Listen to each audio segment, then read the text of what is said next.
All right, welcome everybody. It is January 10th, 2022. Please let the record reflect that all three commissioners are present. And we're going to be leading off today's agenda with Mike Burgess, and he's going to give us a 2022 ledge update. So Mike, feel free to unmute and take it away. Hi, commissioners. I hope you're all doing well. Had a good new year. Just from a general standpoint, today's the first day of the legislative session. For your recollection, 60 days. So I think our last day is like March 10th or 12th, something like that. And the first date of note that we'll approach, it's either February 3rd or February 4th, is the policy committee cutoff.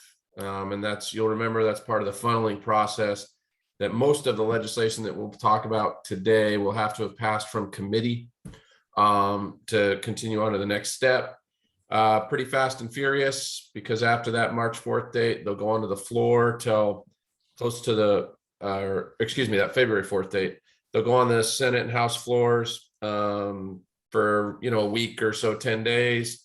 And then we'll start to see a budget proposal coming out for the supplemental budget proposals by the middle of February. So everything's really condensed and much quicker this year.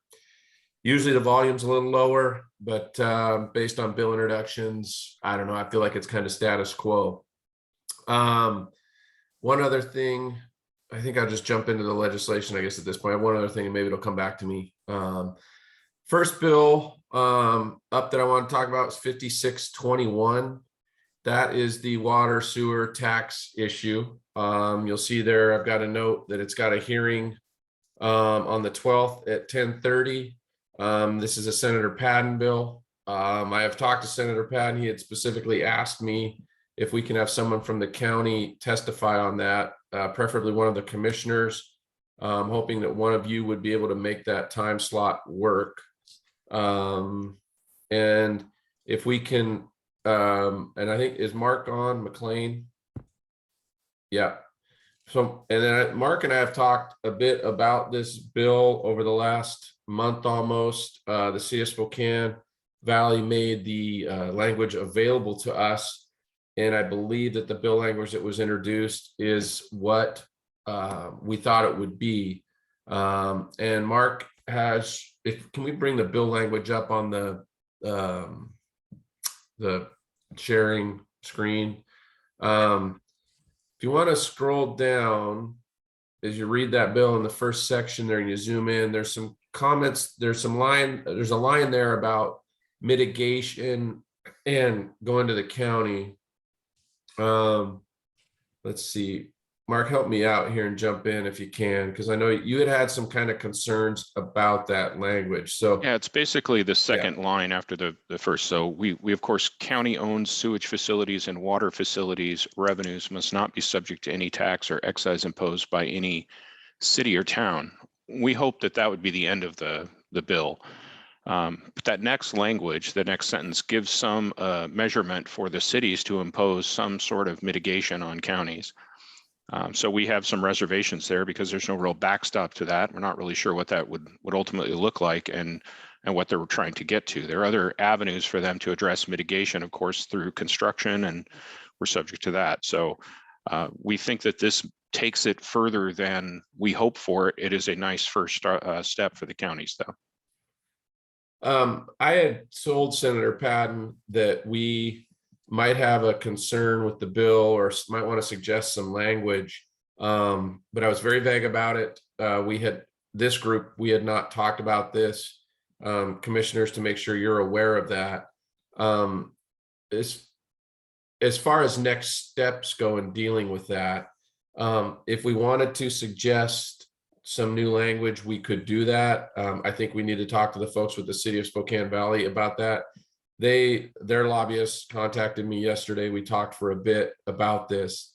So from a next step standpoint, if you as commissioners do want to suggest some new language, aren't exactly comfortable, fully supporting the bill the way it is, I think we should reach out to them being the city of Spokane Valley, to talk further about that.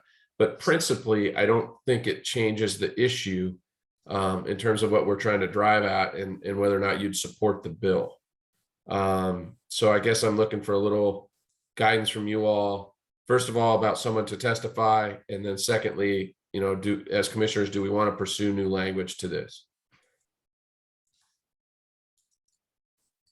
And Mr. Chair, if you don't mind, I'd like to add that Mr. Driscoll from the Valley also reached out. Was hoping for some sort of response. He's making sure that we're aware of that Wednesday 10:30 session and looking for that testimony, as Mike indicated. First, who wants to testify? I'm happy to do it. I was at the city when we talked about this initially and now with the county and stuff. So maybe bring that perspective on both sides. And also, part of the discussion when we were dealing with the city was how do we clean up the river? And how do we expand the facility that the city owned? And it was clearly going to be more expensive to expand that facility because of its location than to build a new one. So now we're being punished for building a new one, which helps the city. So, but other than that, I did reach out to Councilman Steve Corker about this, and he's also under the impression that we've dealt with this and it's done, and we ought to be moving on, and that the county relied on the city and its assurances that they wouldn't be taxed when they made the decision. So now it's kind of reneging on that commitment and stuff. So, but then as far as the language is concerned, with regard to the mitigation, I agree with Mark. I would rather have that language out than in, because it lays the foundation for some other kind of compromise. And I don't know how we compromise the rights of our citizens in the Valley. So I'd be in favor of getting rid of it. So essentially strike everything on line 8 after the word town, right? Exactly. There's some wiggle room for us, and I'm happy to draft as you see fit. I just didn't want to overstep the policy position here. I mean, if that's what gets us to what we want, I think, are we all in agreement with that? I guess Keep it as basic as essentially they can't tax us. well, which would be great, but will that pass? I mean, is part of this language in there because the AWC won't support it? Will AWC support it with the language? I mean, those are some of the questions I have. It's a good question to ask. And so 2 things. The original bill, I don't think cities will support it. I imagine AWC will come out against it. Having said that, though, they have members that support the bill, meaning their own, the city of Spokane Valley, and I believe some of the other small cities in Spokane County will support the bill as well. So you can imagine from an association standpoint, how are they going to juggle that? Having said that, though, there are a ton of me in Olympia that work for other cities that are going to come out in opposition to it. So that's the first point, just broadly about the bill. The second point, removing that language would probably, in my estimation, make the bill more distasteful to them. So Commissioner Keeney, I guess my estimate would be they're going to oppose the bill anyway. They would probably like it less, even though they don't like it now, by removing that language. But I do think I think we need to figure out why the city of Spokane Valley wanted that language in there. And Mark, I'm asking you to guess, maybe you can't, just if you're speculating on that, so for some background. I am speculating. I think they're trying to drive to some middle ground here. You have the extension of law through Lake Haven, and I think they don't want to necessarily lose some of that extension that Lake Haven gives them as they address this more political sensitive issue. So I think they're trying to give the counties and those some middle ground so that they do make investment within the cities and do things like clean up aquifers and protect aquifers and things like that. But I think they still want to figure out a way to get some dollars in mitigation. So I guess I'm asking you to guess, Mark, if you approached the city and said to them, hey, look, this language, we got some issues with it. You'd mentioned that you might have something you could craft or some language you could suggest rather than just removing it altogether. Yeah, and I think I've shared that with you. Yeah. And I'm happy to continue to work directly with you through that if that's the best process. We understand the county's desires to have as little language in there as possible. And I guess our goal Yeah. should be to continue to strip out that language as much as possible while pushing this bill. Sounds like the direction. Yeah, but I think the best course would be to go directly to, if you, because I'd just be playing middleman, and that just starts to slow everything down. If you wanted to go directly to Mr. Driscoll, that, in my estimation, if the commissioners are okay with that, that would be the best way to do this, just in terms of interest of time. Happy to do it any way anyone wants. So Scott has some suggestions, I think, also. So Mark, as I read that one sentence, it says the city or town may charge counties to mitigate impacts directly attributable to the sewage facility or water facility. What we're talking about here is a tax on the business. We're not talking about mitigating impacts that the city might have assumed that they might be experiencing because of the facility. Is that a fair distinction? It is. It's unclear if they're talking about impacts through construction or if they're talking about impacts that the facility has on the city itself as in terms of operations. It's a little unclear. Well, so the facility built that the county has actually reduces demand on the facility the city owns. That was Exactly. one of the reasons why we engaged in building a new facility, because it was going to be cheaper, and the site that the current facility is on that the city owns wouldn't accommodate expansion that would handle the growth in the valley. So if anybody benefited from this, it would be county residents and the city of Spokane, because they had to spend less to expand their facility or upgrade their facilities, what they did, than they would have had we not built the plant. Well, and of course, this was all done starting from about the 80s with the Rathdrum Aquifer Protection. Because otherwise there would have been nothing but sewage rather than sewer would have been septic all out in the valley, which would have been permissive at the time. So all of that was forward thinking. And the city of Spokane was downriver, if you will. So whatever we dumped into it, they drank. Right. That was one of the reasons why the city was invested into making sure that the county could get all those septic tanks off of the aquifer.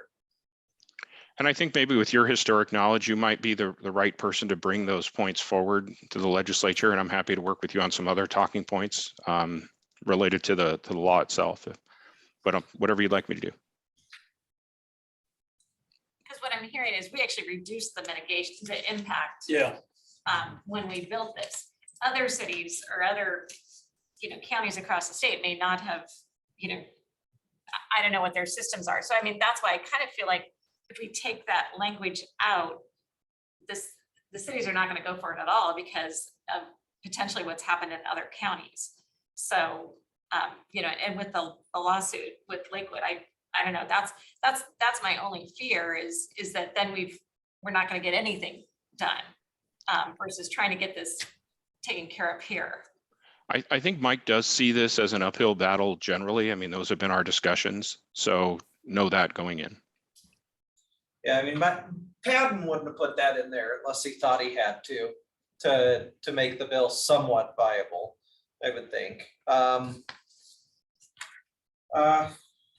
Is there some way that we could add language that would put brackets around what the impacts are?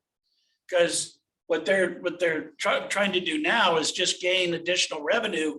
They're not trying to offset any kind of impact. I think we could probably come up with something.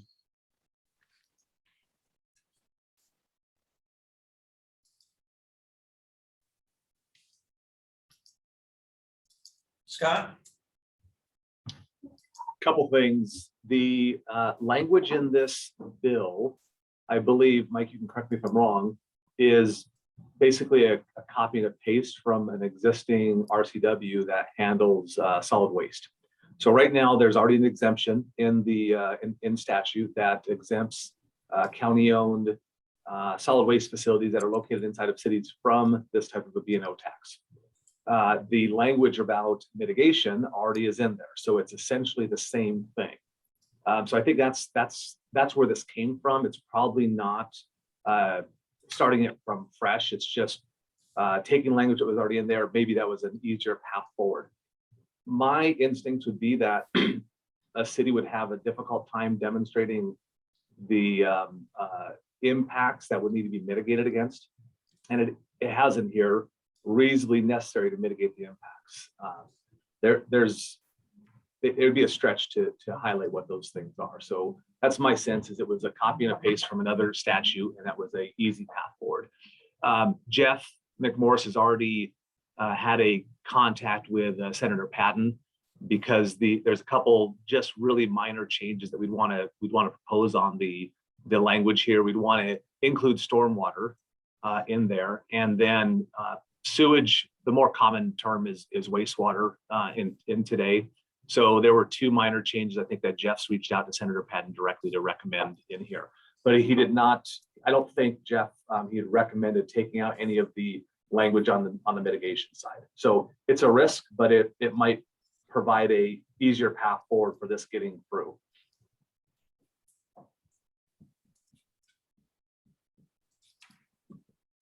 You know, taking a bite of the apple might be better than going after the whole apple and getting nothing.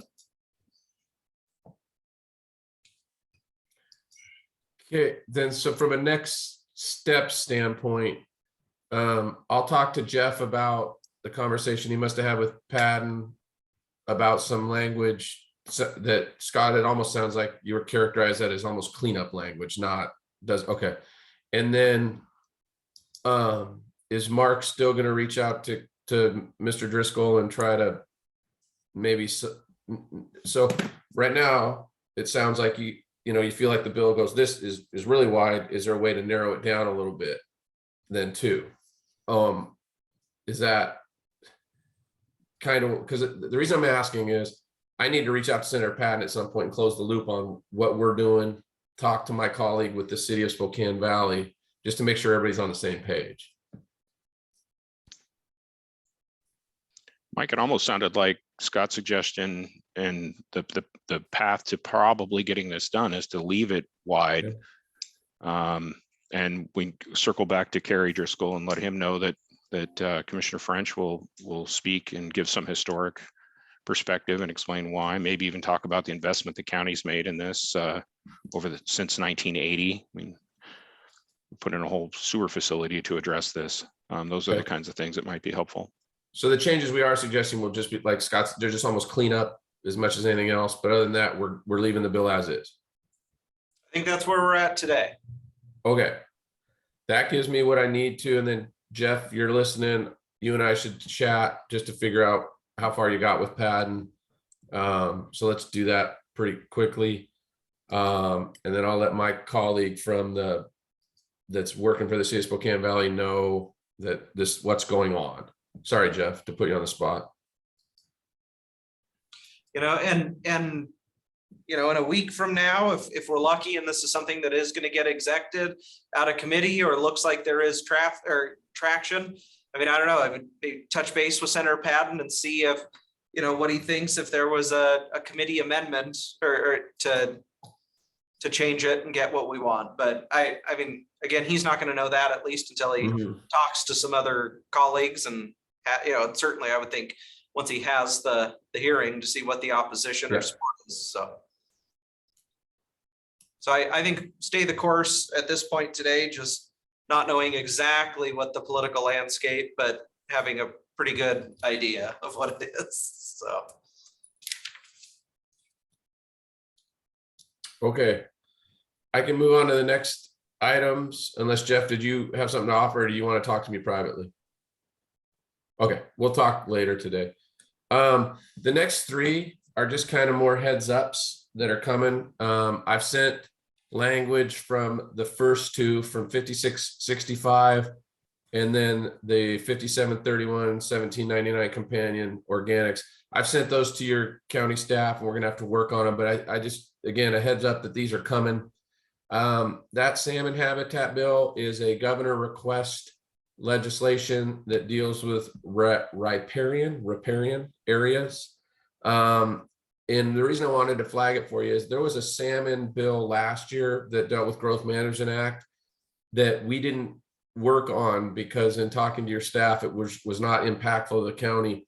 This bill is different than that. It's broader. There are going to be some county responsibilities in terms of, I want to say at least reporting, coordination, and making sure that these areas along waterways that there's mitigation going on, setbacks, all those types of things. So I don't know enough about it. I need to get into it more with your staff, but this is one that we're going to want to deal with. Then the other one below that, 5731, 1799, organic materials. This deals with like food waste and things like that. And it's my belief this bill would mandate that food waste is essentially separately dealt with. It's all part of climate change and climate agenda for those folks that are pushing that in Olympia. I reached out to Deb Geiger. She and I just haven't heard back, which is fine. I reached out late Friday. I know she's aware of this bill. The thought process on this legislation that it was not going to be coming this year, that it would be in the long session next year, but it's gotten introduced. And so needless to say, I think there's probably some big cost drivers for the county there and the solid waste system that I need to get my head around better. Maybe you already have some thoughts on this, would welcome hearing them. And then the last one is middle housing. You'd remember that when we've spoken over the last 8 weeks, 12 weeks, we've talked about legislation coming mandating density levels in urban areas or just in general housing, infilling with duplexes, triplexes, that type of thing. This is that bill. At this point, it does not go that far. It's focused specifically on cities and areas around transit areas, housing around transit areas. So I'll have some of your folks put some eyes on it just to make sure I'm reading it properly. But at this point, I don't believe it would be county impactful. So that's where I'm at now. Needless to say, there'll be more bills flying, more bills being introduced. I did talk to Auditor Dalton last week. She always has a couple that she's got some concerns about. And so I think we'll see some of those that we'll discuss in the coming weeks. But other than that, that's what I had today. Mr. French. So, Mike, I understand that there's going to be an attempt to clean up some of the law enforcement reforms that they Yes. passed last year. Yes. Are you seeing any bills that have hit yet? There is a menu of those, Commissioner, and there's so many. I think at this point, I want to wait to come back to you with which ones are the ones that are moving and kind of what they do. I did reach out to Todd over in the sheriff's office about one that dealt with some of the tactical weapons, the wrong word, but I can't think of another word. But anyway, some Military of the tools grade weapons, What's that, Mark? military style weapons. They're Thank addressing the you. shotguns. Thank you. So that's a good bill, and that's got sponsorship from folks that makes me think that bill will pass. But yes, Commissioner, there's a long menu of those. I want to figure out which ones are moving before I come back to you all. All right, can we have that queued up for next week then? If you could kind of hit on those bills next Sure. time you meet with us. Yep, you got it. Be good for us to know what's happening in that realm. For sure. And also on the long-term care as well. Oh, yeah. Commissioner, Any you read my updates? mind. That was the one other topic I didn't add that I was going to ask you. Do you want to be kept updated on kind of what's going on with that? Yes, I think definitely. because it So- has a huge impact on the military, businesses, our Sure. employees, everybody. So I mean, it's being a border state, it's, or border county, it's got a huge impact on people that are coming over and working and then never going to be able to use it. So commissioners, for my own edification, did the county offer or coordinate a plan for your employees to opt out, or was that was up to the employee to do what it is that they were going to do? It's up to the employee. Sorry, Scott, thanks.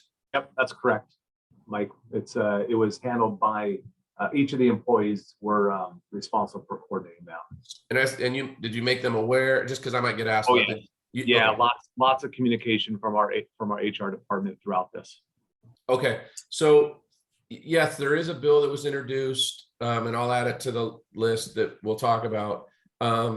It was by former Speaker Chop, so that just legitimizes the bill in and of itself, and Representative Sullivan, who's number 2 in House Democrat leadership, that would delay the bill or delay the implementation until 2023 to deal with the number of issues that you talked about, Commissioner CUNY, the out-of-state folks that can't get access to the money even though they're paying the tax.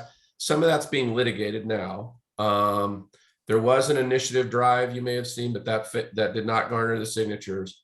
But one thing I will add is I'm not super sure this is going away. And the reason I would say that is the prime sponsor of the enacting legislation was Speaker Jenkins.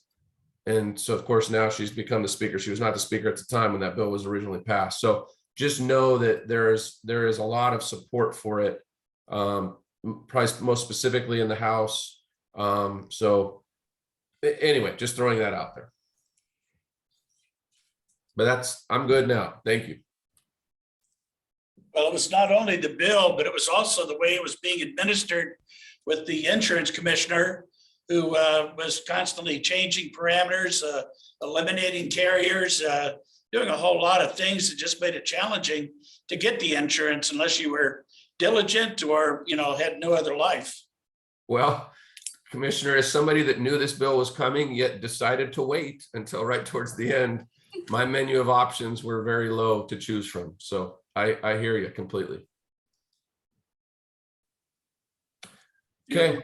The other one is natural gas. I understand that there's going to be a bill submitted to eliminate natural gas as a primary energy source and stuff. They're And so starting with commercial, right? Isn't that what the bill is? they're starting with commercial. But it's gonna They'll- lead to, Yeah, the building code council is already trying to impose it on residential and stuff. And I mean, it's the proverbial camel with the nose in the tent. Commissioner, you're correct. There have been a few clean building, clean energy bills introduced. I do expect that one to come, but nothing was scheduled for a hearing this week on those. So that's why I haven't brought it up yet.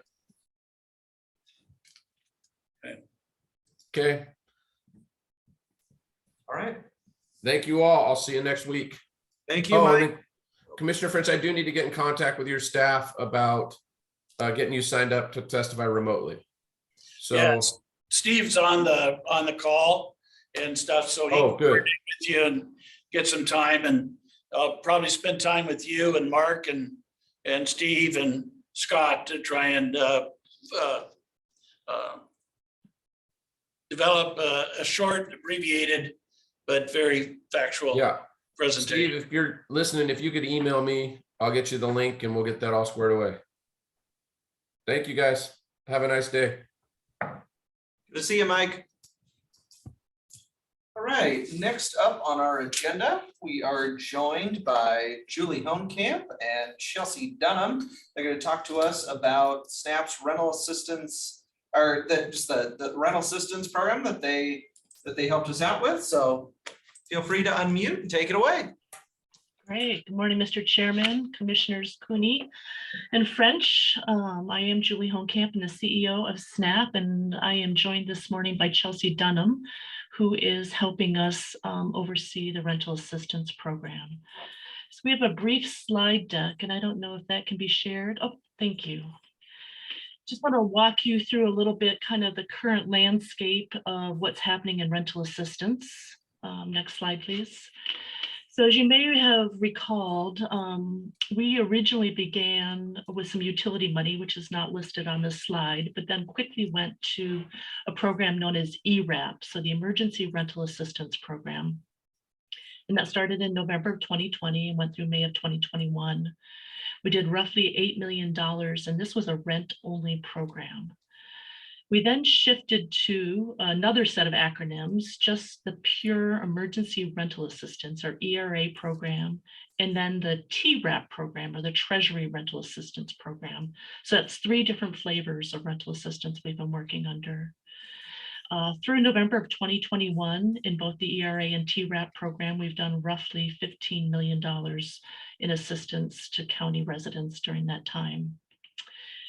I would share with you that all the numbers today are unaudited and just preliminary figures. It's super unusual for us to give kind of weekly updates. And I know that's been important kind of during COVID, and we're happy to do that, but I appreciate your flexibility as those numbers shift a bit from week to week. Next slide, please. So just a little bit about ERA. Roughly 8.5 million in that program for 1,251 households. And you can see the number of months of rental assistance and how many months of utility assistance provided is there as well. Now there's a little asterisk there at the bottom that some of these numbers may be duplicated because folks may have received both or been counted again. So next slide, please.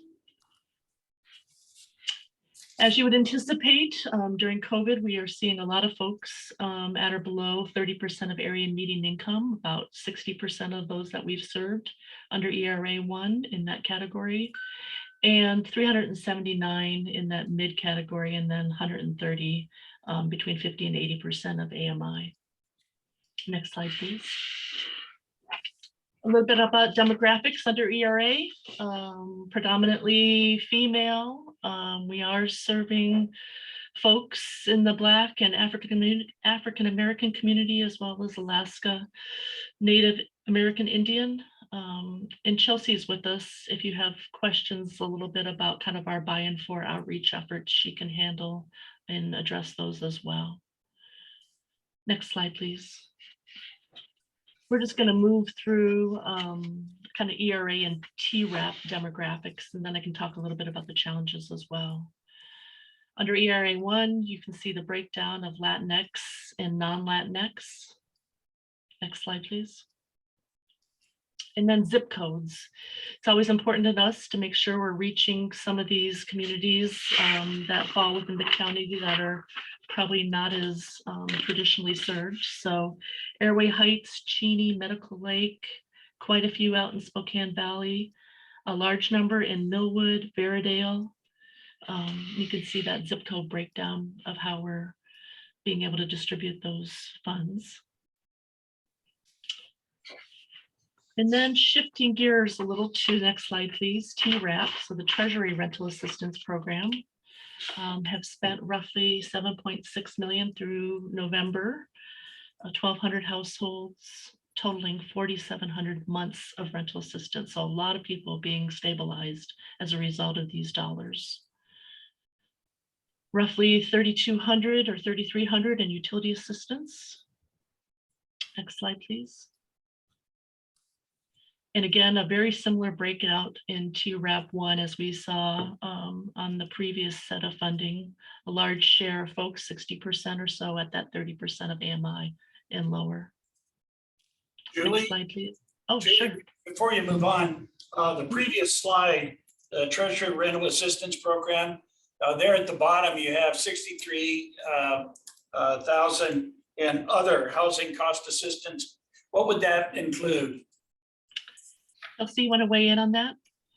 Yeah, so other housing costs would include internet bills, or it would include a deposit if somebody was looking for an apartment to rent or a house to rent. We could assist with their deposit and first month's rent at a new place.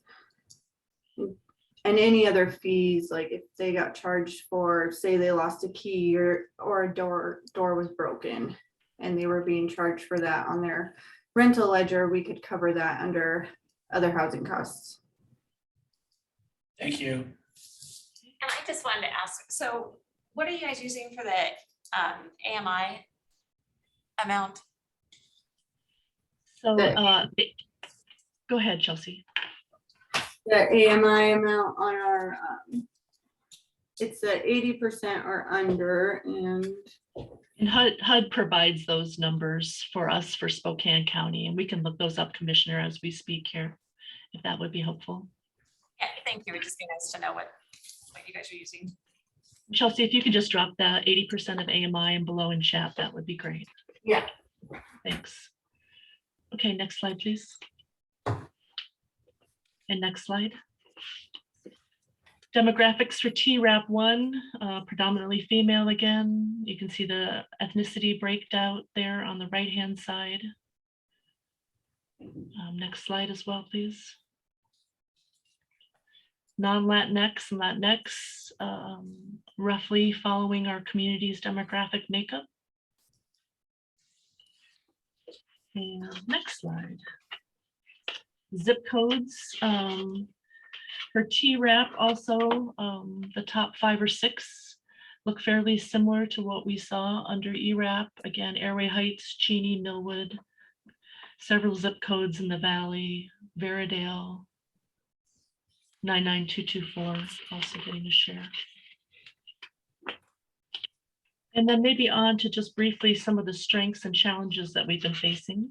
So obviously, being able to help a lot of folks, I think between the 3 different flavors, ERAP, ERA, and TRAP, well over 3,000 households have been assisted, roughly $26 million to date so far. So a lot of folks stabilized as a result of these dollars. Online application process has made life easier. I think in the beginning it was challenging for folks, but that's gone well. And I would share that the self-attestation, while it's been super helpful to reduce barriers, and I think given kind of the nature of the pandemic, you know, I always worry about the chance for fraud, and I never want to throw the baby out with the bathwater, but a lot of our programs traditionally under energy assistance require a great deal of documentation. So we're watching very carefully to make sure that those cases don't pop up. And if there's any concerns, we do immediately talk with Heather or Tim at the county and just say, hey, this one looks a little weird. Or we had a case of a landlord that didn't make a payment to a utility provider on behalf, and a couple of like 3 or 4 that we've had that have been a little strange, but 3 or 4 out of 3,000 is statistically not significant, but I don't want to end up on the front page of the paper for you or I. So we do watch that. And I'd say another strength is, you know, we've had multiple amendments, as you know, to many of these contracts. And so staff has been very flexible and just kind of keep processing applications as quick as they can. And Chelsea, how much roughly are we spending a day? Is it roughly 100,000? Yeah, it's about 100,000 a day. Okay. Under challenges, next slide, please. So like many employers, we're always struggling to recruit folks and find good qualified folks and keeping folks. So that's challenging. Running different programs at the same time with just slightly different goals is a bit challenging. Spend down timelines, they have different requirements. Although I'd say, if anything SNAP is good at is that complexity. Working with landlords and property management companies to accept the terms of the agreements, been a bit challenging. A lot of hours, and Chelsea can speak to this, with landlords and follow up, multiple calls and documentation around that. And then early on, not so much now, but additional reporting requirements getting added kind of after we serve folks has also been a challenge. So I'd say overall going well. A lot of people are getting stabilized, getting the money out the door, doing good quality work. But I think there's still a lot of folks to be served. So I think with that, I will just open it up and see if there are any questions or concerns we might be able to address. Any questions, comments? No, I just appreciate all the work that you guys have done, and I think it's been helpful for citizens to be able just to know that they're going to one place. You know, so I think, you know, for us as you know, we've gotten questions and all of that. It's like SNAP is the one who's handling the dollars for us. you're the ones you need to talk to. So I just really appreciate all that you've done and are continuing to do. Thank you, Commissioner. And I just want to express our appreciation for the speed at which you all acted, and the staff, Kathleen, Tim, Heather, everybody has been very, very responsive. And Scott, I know you've been looking at the emails every week and providing us feedback. And so just grateful for our partnership as well. So thank you very much. Scott?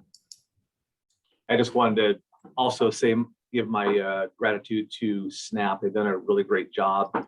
They've not been immune to staffing challenges, as Julie mentioned, but they've been able to get that team resourced very well. And we saw a significant move of dollars getting out to the community back in the summertime, and that's continued. So they're pretty much spent down on the ERA, nearly spent down on TRAP, and now we're getting ready to go out with our next round of ERA and our next round of TRAP to SNAP. And I agree, I think it's been very helpful having Spokane County residents go to one location for SNAP, and they've really done a great job getting these dollars out into the community. So thank you, Julie and Chelsea and team, and for the regular updates you provide to us.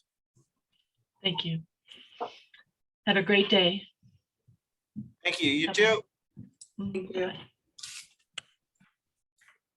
Right, and as a follow-up to this discussion, we're going to turn over to Jared Webley and Jessica Hines. They're going to talk about our rental assistance program dashboard. So whoever wants to lead off, feel free. Good morning, Commissioners. Thank you very much. I'll just provide a brief introduction and then I'll hand it over to Jessica, but this is a good transition because as Commissioner CUNY mentioned, when we get questions about our rental assistance, we oftentimes will just refer, whether it's the media or the public or even individuals who are inquiring about accessing the program, we just push them off to SNAP or direct them to SNAP to answer those questions. So in an effort to provide more transparency, which we're all in favor of, for the last month or so, Jessica has been working on a dashboard in conjunction with Chelsea and Julie over at SNAP. And this product, which we're about to show you, is ready to go live. But if you have any comments or edits, Jessica has she has the wheel on all that. So with that, Jessica, do you want to go ahead and show the commissioners our dashboard? Yes, thank you. Good morning, everyone. What's the best way to share screen here?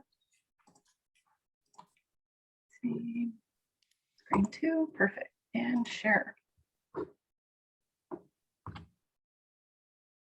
Oh, nope, sharing the wrong screen, I apologize. Let's move this right over here. That was the editor.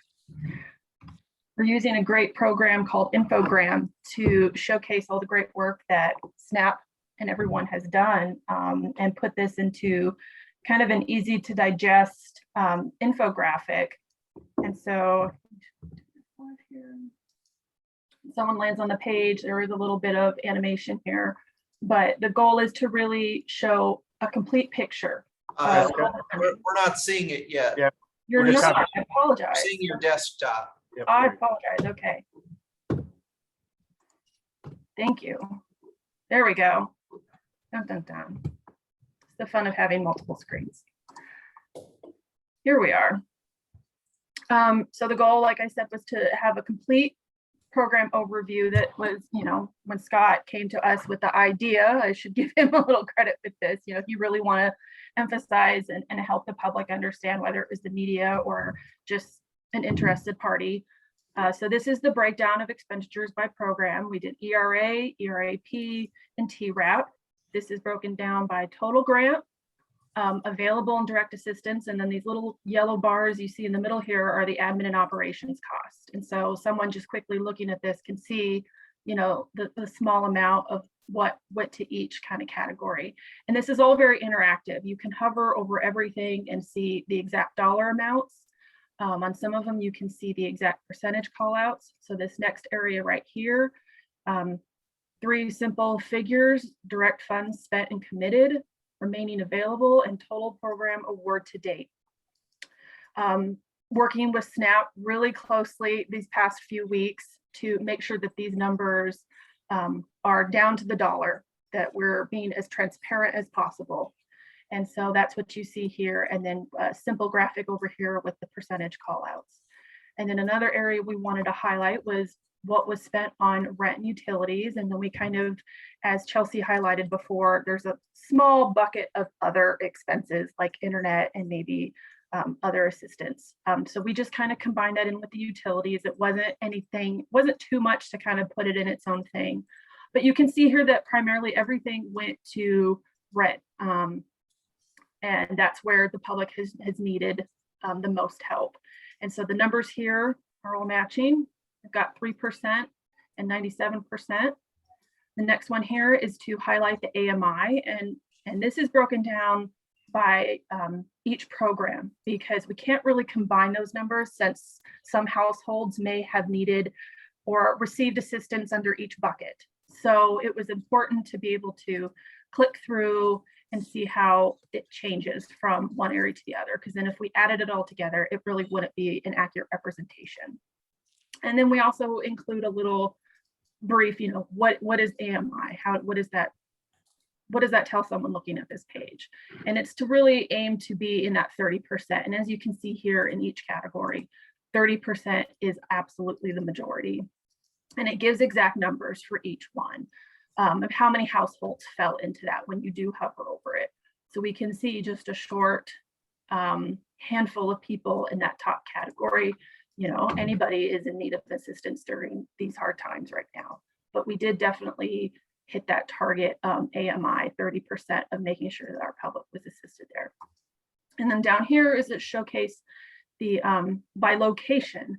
This one, like you see Spokane right here, and obviously as working with this in the county, it was kind of all over, but this yellow bucket right here, we can see by the legend was ERAP, which was targeted in the beginning primarily towards Spokane residents in the city. So that's why that's here. But there are some, I believe in here, TRAP assistance. So we can just see that in the beginning for ERAP, Spokane was the target. However, as we went on under ERA and TRAP, those numbers shifted with those other program buckets. And I'm sure as we move forward and more funding comes available, these graphs will all update and change. Now, if you like on any one of these, if you want to add an extra legend, an extra note, an extra call out to help the public kind of understand, well, why did this get so much? Other county in here that you see, these were those that were just in those one-off zip codes as they were highlighting that single, unincorporated, that's what I'm looking for, parts of the county. So those were kind of all put into here, because if we try to call out every single zip code, that would get really too into the weeds, and then it wouldn't even be something you'd want to look at. And that's it. And then obviously at the very bottom of the page, we're going to put a button to snap and redirect everyone there. And then we kind of just made this living on its own page by itself, and it will be updated as Snap shares the numbers with us on either a weekly or monthly basis, whatever we see appropriate going forward.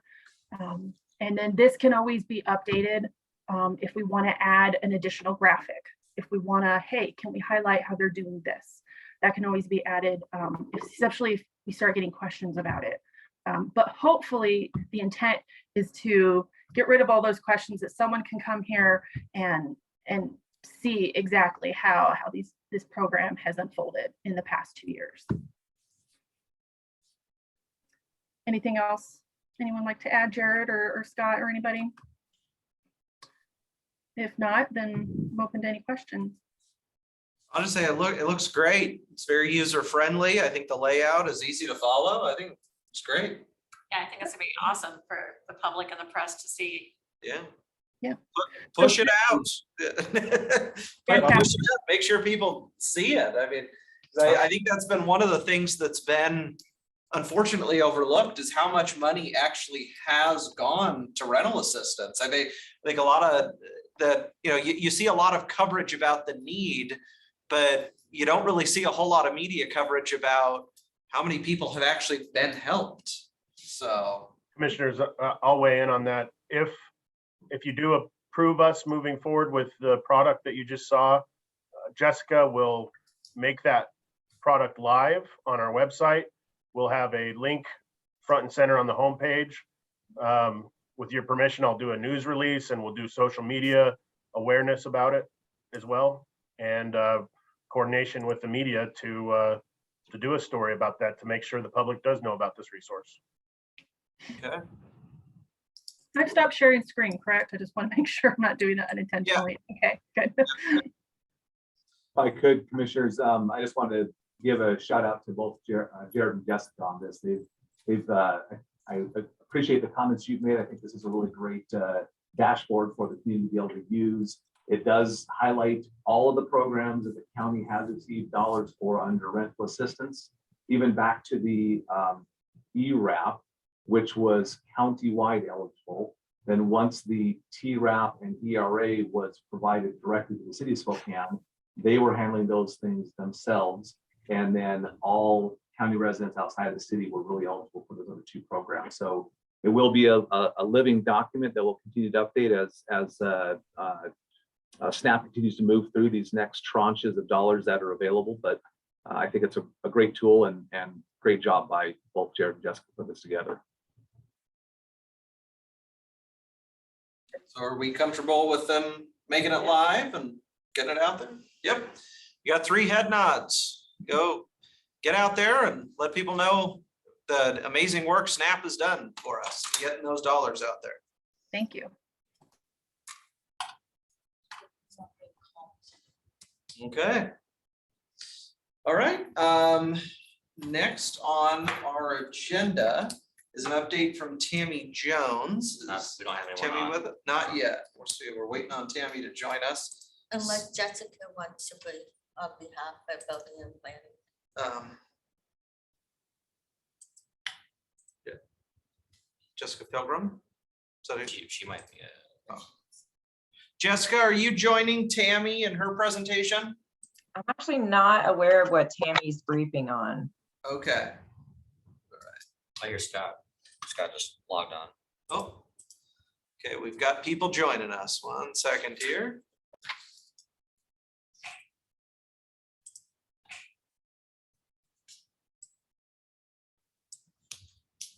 Scott Chesney, are you briefing along with Tammy Jones on the Plat vacation?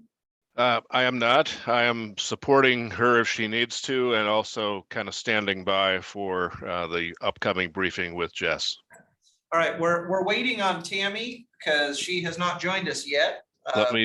Let me see if I can expedite that. Hang on. Okay, appreciate it. Thank you. All right, well, then any miscellaneous items in the meantime?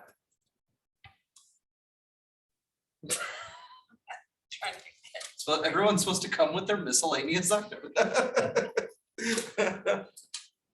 Well, so the Council of Governments on Friday, we've got, the agenda's gonna be, I've got Jerry coming to facilitate it.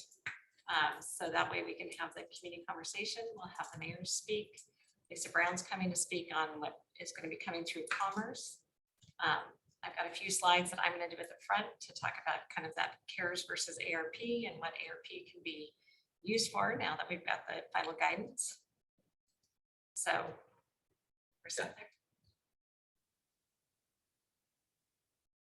So do we want to talk about this now, or do we want to talk about it after we get the presentation? Is this going to take some time? Let's wait.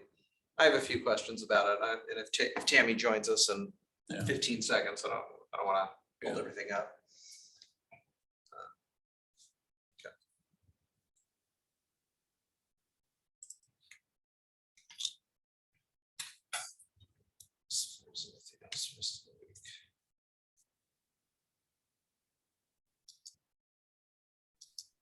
Anything on the consent agenda? Anybody have any questions on, anything like that?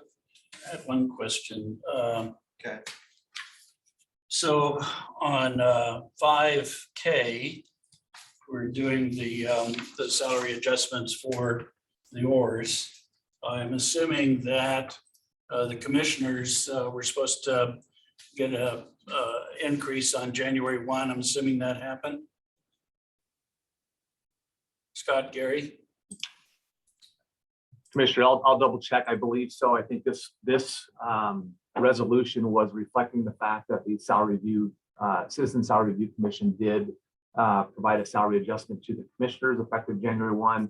And then the treasurer, auditor, assessor follows that at I think a 95% level, if I'm not mistaken. But I will confirm that with our HR team. Okay. It is in place. Gary, okay. Gary just confirmed. Another item. So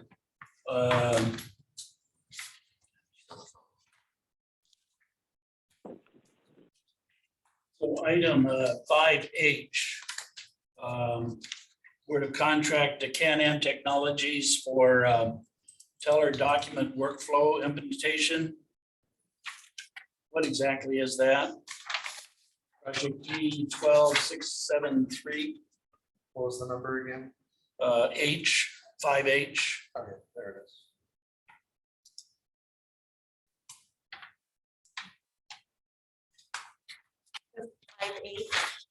For the teller with the treasurer's office Yeah. on their program, software program, things like that. Oh, they just unmuted me.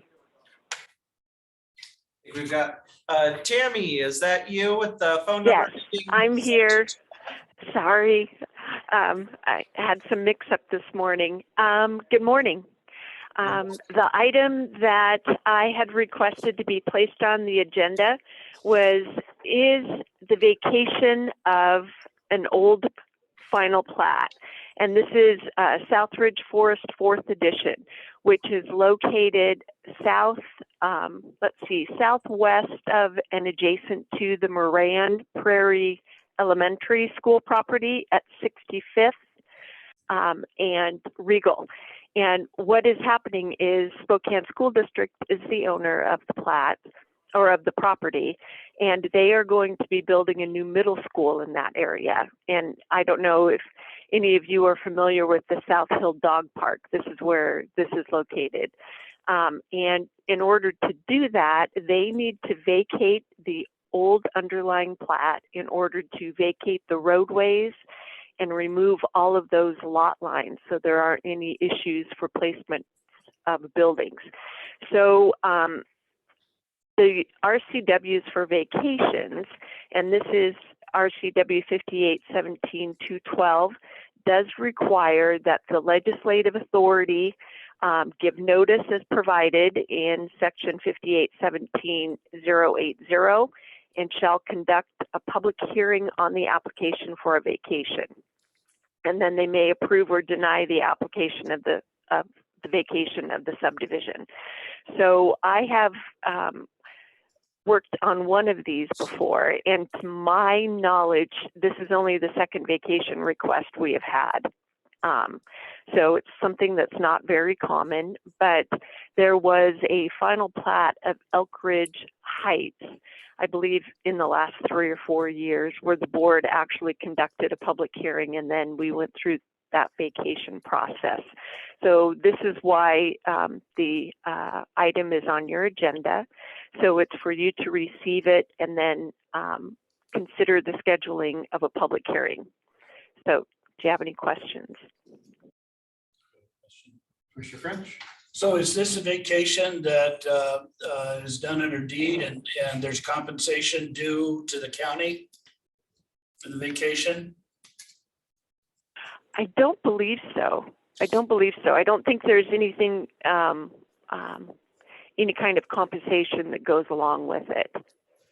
It's just the kind of erasing and removing that old final plat from the property. So it's not a vacation in terms of when you're out there just doing a regular right-of-way vacation. It's different from that. So the right-of-ways will be vacated at the same time, but it's actually through a vacation of a plat rather than vacation of the right-of-way, which is usually taken care of by the Public Works Department. And this is not on tomorrow's consent agenda, is it? I'm not seeing Setting the it. hearing. But even setting the hearing, I don't see on here either. No. Oh, the hearing isn't on there, but I had sent the request to Gina last week. So she was going to place it on tomorrow's agenda to receive it, So will that and be- then wanted me, yeah. So the way it was is we're gonna do the briefing today, and then next Tuesday I will set the hearing for. Okay, great. Okay, perfect. Thank you, Gina. Uh-huh. Right. Okay, any other questions for Tammy? Commissioner French is reading something. We'll wait. No, I'm fine. You done? Okay. Okay. All right. Well, Tammy, thank you Okay. for joining us. Oh, thank you so much. Thanks for your patience. Yeah. Have a good day. Thank you. You Bye. too. Okay, we've got a couple of miscellaneous items, but I guess, do we want Scott, do you know any of these executive sessions, are they going to require any action? Not on Steve's. I don't believe nothing on the HR update, and Scott and Jessica, I don't see either of them on right now. I don't believe that is either, but I'll need to ask. Jessica's on, see if she can weigh in. There won't be any action on our e-session, no. Will No. or will not? Will not. Will not. Got it. Okay. So no actions. Okay. All right. So do we want to handle miscellaneous items now then, and then go into executive session and adjourn out of executive session? How do we want to finish out the remainder of today? Well, if I can finish up with a question. So I got the resolution on the software for the Treasurer's Department. Scott, has our IT department looked at this, and is there any reason why we can't develop the software they're looking for internally as opposed to hiring somebody externally that might or might not interface with all the other systems we have? A great question, Commissioner French. I don't have a lot of familiarity with this one. I was going to offer a suggestion to have whoever from the Treasurer's Office put this in come and brief the board tomorrow before the consent agenda gets considered, or as a separate item on there. And I think that's a good opportunity for those questions to be asked. But I'll in the meantime ask the IT team if they have done the evaluation on this. I'd appreciate it. Thank you. Gina, I'm presuming you've got the name of the individual who put that in, that you can make a request to have them join tomorrow? Yes. Okay. Well, it'd be nice to have somebody from IT there to respond. I just don't want to, we've spent a lot of money to try and get all of our software to work together, and we start to buy third party, and then we got a challenge. We'll make sure IT is joining as well, Commissioner. Okay, thank you. Okay. Do you want to do miscellaneous now or the executive? I'm just looking at the time. It's almost 10:10, and that's when the first executive session was scheduled to start. So I don't know if we do miscellaneous, do we want to keep Jessica and Scott and everybody on the line waiting on us? No, let's get them taken Okay. care of. All right, we'll do our executive sessions, then we'll come back in for miscellaneous. But all right, we will queue these up here. We will have 3 executive session items. The first executive session item will be pending and potential litigation, and those present will be all 3 commissioners, our executive management team, Mark McLean, Scott Chesney, and Jessica Pilgrim. We have that queued up for 10 minutes. Is that all who's joining us for that first one? Should be, yes. Okay. Our second executive session item is regarding labor negotiations, labor relations. That will be all 3 commissioners, our executive management team, Mark McLean, Ashley Cameron, and Joshua Grote. We have that queued up for 30 minutes. Is that a good amount of time, Joshua? Yes. Okay, And I think, Commissioner, we can also note that as pending litigation as well. I'll provide legal information in that. all and be right. present. Commissioner, Chair, Yep, John Grasso is also requested to be added to that session. okay. John Grasso will also be part of that executive session. And our third executive session item will be pending and potential litigation.